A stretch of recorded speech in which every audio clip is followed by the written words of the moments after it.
In this lecture, we'll take a brief look at the system architecture or deployment scenario on both local development environment and production environment. On local development environment, we have everything running on a single computer. The admin application is running as a standalone jar file.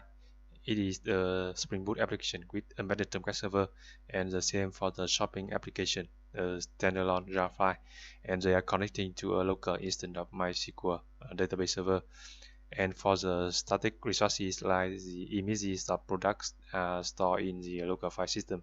So most of the time during development, we will be using this deployment scenario. And at the end of this course, you will learn how to deploy our e-commerce applications onto Heroku Cloud Platform. So each application will be running on its own Dynos, which is a lightweight container managed by Heroku. And for the database, we need to use the Heroku add-on for MySQL.